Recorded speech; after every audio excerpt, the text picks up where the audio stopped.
Good morning student. आज हम कक्षा 8 के चैप्टर 1 शब्द विचार हिंदी ग्रामर में, जो कि हमने इसके पार्ट 1 के बारे में पढ़ लिया था, आज हम इसके पार्ट 2 के बारे में पढ़ेंगे। हम शब्द विचार के बारे में पढ़ रहे थे। शब्द किसे कहते हैं? तो वर्णों का सार्थक समूह क्या कहलाता है? शब्द कहलाता है। और शब्दों के कितने भेद हैं, इनके बारे में हमने पढ़ा था। उत्पत्ति के आधार पर जो शब्दों के 4 भेद होते हैं, तत्सम, तद्भव, देशज, विदेशज, उनके बारे में पढ़ा था। आज हम रचना या बनावट के आधार पर शब्दों के 3 भेद होते हैं, इनके बारे में पढ़ेंगे। रचना या बनावट के आधार पर शब्द के 3 भेद: रूढ़ शब्द, यौगिक शब्द, योग रूढ़ शब्द। रूढ़ शब्द, रूढ़ का अर्थ होता है प्रचलित, अर्थात जो चल रहा है। अतः वे शब्द जो किसी अर्थ के रूप में परंपरा से प्रचलित चले आ रहे हैं, रूढ़ शब्द कहलाते हैं। यानी कि किसी अर्थ के रूप में वो शुरू से चले आ रहे हैं, उसे हम रूढ़ शब्द कहते हैं। इन शब्दों का अर्थ निश्चित होता है, और वो जो शब्द पूरा होता है तो ही उसका अर्थ निश्चित होता है। उनके टुकड़े करने पर उसका कोई अर्थ नहीं निकलता। अर्थात ये शब्द योग से नहीं बने। योग मतलब किसी को जोड़ने से नहीं बने। जैसे गाय, कमल, कान, पीला आदि। अब जैसे पीला का अगर हम 2 टुकड़े करते हैं, पीला धन ला, पी धन ला, तो पी का कोई अर्थ है क्या? नहीं। ला का कोई अर्थ है क्या? नहीं। वैसे ही गाय, तो गा धन य, इन दोनों को भी अगर हम अलग करते हैं तो कोई अर्थ नहीं निकलता। तो ये किसी के योग से नहीं बनते हैं, प्रचलित शब्द है। तो इसी प्रकार से ये शब्द रूढ़ शब्द कहलाते हैं। जैसे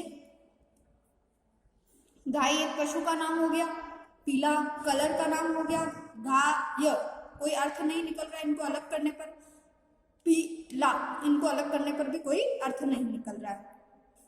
अब है नंबर 2, रचना और बनावट के आधार पर यौगिक शब्द।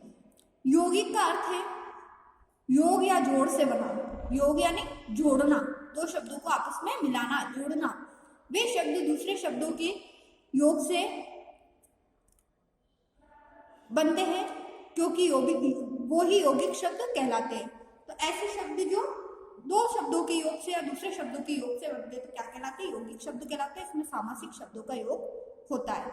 जैसे पीलापन, दूध वाला, गुड़साल, राष्ट्रपिता, रसोईघर आदि। यौगिक शब्द में प्रत्येक योग या जोड़ का एक अर्थ होता है। गुड़साल, गुड़ धन साल, घोड़े के रहने का स्थान। गुड़ यानी घोड़ा, सालथर स्थान। पीलापन, पीला रंग का नाम है, और पन उस पीलेपन को, रंग को लिया हुआ, तो पीला रंग लिया हुआ। वैसे ही योग रूढ़ शब्द, योग का अर्थ होता है जोड़ और रूढ़ का अर्थ होता है प्रचलित। तो ऐसे शब्द जो जोड़ने से तो बने, परंतु उनका जो अर्थ है वो बहुत ही अत्यंत प्रचलित है, बहुत ही प्रसिद्ध है। ऐसे शब्द योग रूढ़ शब्द कहलाते हैं।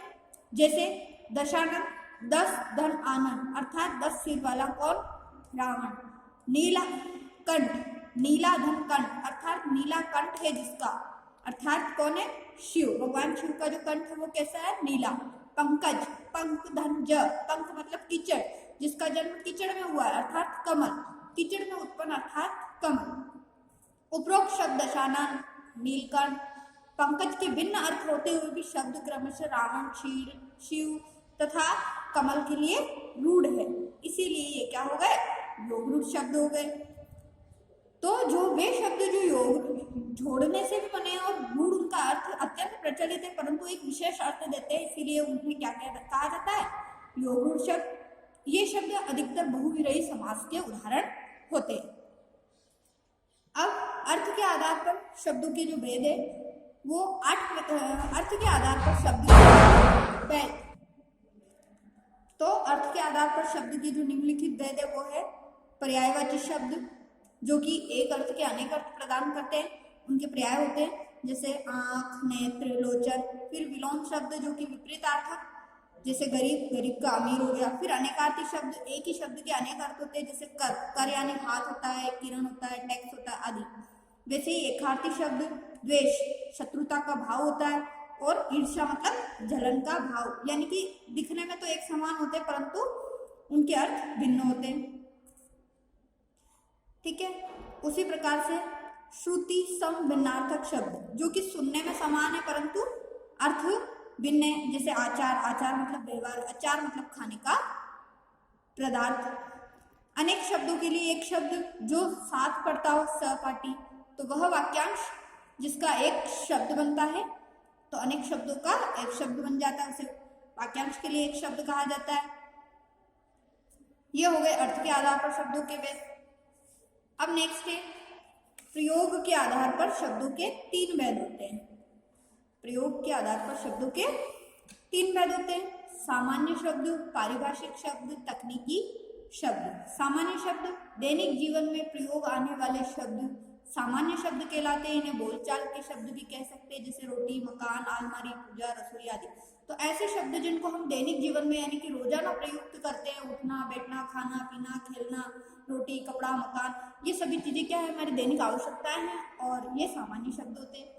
फिर होता है पारिभाषिक शब्द। कुछ शब्द एक विशेष या निश्चित व्यक्ति, वस्तु, क्षेत्र, स्थान की जानकारी देने वाले शब्द पारिभाषिक शब्द कहलाते हैं। जैसे आज मैं पहाड़ी क्षेत्र गया, न्यायालय का रास्ता कहाँ से है। संज्ञा शब्द व्यक्ति, वस्तु, स्थान के नाम की जानकारी देते हैं। तो ऐसे विशेष शब्द या निश्चित वस्तु या व्यक्ति के स्थान की जानकारी देने वाले शब्द क्या हो जाते हैं, पारिभाषिक शब्द हो जाते हैं। वैसे ही तकनीकी शब्द ऐसे शब्द जो ज्ञान, विज्ञान तथा यंत्र विज्ञान से जुड़े हो, जो वैज्ञानिक से जुड़े हो, जो टेक्नोलॉजी से जुड़े हो, वो तकनीकी शब्द कहलाते हैं। जैसे मशीनी, भौतिकी, अंतरिक्ष विज्ञान, स्पेसयान, मोबाइल, कंप्यूटर, इंटरनेट, ये सभी शब्द क्या है, टेक्नोलॉजी से जुड़े शब्द है। फिर व्याकरणिक प्रकार्य के आधार पर शब्दों के दो भेद होते हैं, विकारी और अविकारी। विकारी शब्द ऐसे शब्द जिनमें निरंतर परिवर्तन होता रहता है। वे शब्द प्राय लिंग, वचन, काल, कारक आदि के आधार पर परिवर्तित होते हैं, उसे हम क्या कहते हैं, विकारी शब्द। वो होते संज्ञा, सर्वनाम, विशेषण और क्रिया। जैसे संज्ञा शब्द है घोड़ा, इससे परिवर्तन हो गया घोड़े, वचन में, लिंग में इसको घोड़ी बना दिया। वैसे ही सर्वनाम में मैं, तो मेरा, हमारा, हमारी, ये वचन और लिंग के अनुसार परिवर्तन हो गया। वैसे ही विशेषण शब्द जैसे बड़ा, तो बड़े, बड़ी, ये वचन बन गया बड़े, और बड़े, और बड़ी क्या बन गया, लिंग के अनुसार परिवर्तन हो गया। फिर क्रिया शब्द आता, आते, आती, तो वचन और लिंग के अनुसार जिन शब्दों का रूप परिवर्तन हो जाता है उसे हम विकारी शब्द कहते हैं। अविकारी शब्द वे शब्द जो विपरीत होते हैं, अर्थात जिनमें विकारी से विपरीत होते हैं, जिनमें किसी भी प्रकार की किसी भी अवस्था में कोई परिवर्तन नहीं होता है लिंग, वचन, काल, कारक के अनुसार, वो अविकारी शब्द कहलाते हैं। जैसे क्रिया विशेषण बाहर, जल्दी, धीरे धीरे। अब बाहर को हम किसी भी रूप में चेंज नहीं कर सकते, है ना, लिंग के अनुसार या वचन के अनुसार, काल कारक के अनुसार। उसी प्रकार से समुच्चय बोधक जैसे कि, और, अथवा, किंतु, परंतु, लेकिन, इन शब्दों को भी हम परिवर्तन नहीं कर सकते। फिर है संबंध बोधक जैसे के पीछे, के आगे, के सामने, तो इस प्रकार के शब्दों को भी हम चेंज नहीं कर सकते। विस्मय आदि बोधक जैसे अरे, छी, इन शब्दों के लिंग, वचन, काल एवं कारक के आधार पर किसी भी प्रकार का परिवर्तन नहीं होता है, वो क्या कहलाते, अविकारी शब्द कहलाते। तो आपका जो चैप्टर 1 है शब्द विचार, उसके बारे में हमने पढ़ा है। आज ये चैप्टर कंप्लीट हुआ, इसको आप ध्यानपूर्वक पढ़िए और आप आपकी नोटबुक में क्वेश्चन नंबर 1 शब्द किसे कहते हैं, वर्ण एवं शब्द में क्या अंतर है, क्वेश्चन नंबर 2 शब्द के कितने भेद है, उदाहरण से समझाइए, और क्वेश्चन नंबर 3 निम्नलिखित में अंतर बताइए। अनेकार्थी एवं एकार्थी शब्द, तत्सम, तद्भव शब्द, यौगिक एवं योग रूढ़, और विकारी एवं अविकारी शब्द। फिर एक क्वेश्चन नंबर 5 निम्न शब्दों के तद्भव रूप लिखिए, और क्वेश्चन नंबर 9 निम्न शब्द किस भाषा से आए हैं बताइए।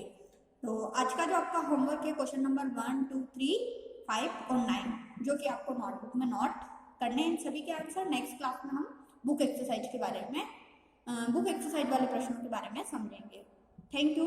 तो जो चैप्टर पढ़ा है उसको ध्यान से पढ़िए और निम्नलिखित प्रश्नों के उत्तर ध्यान से लिखिए। Thank you.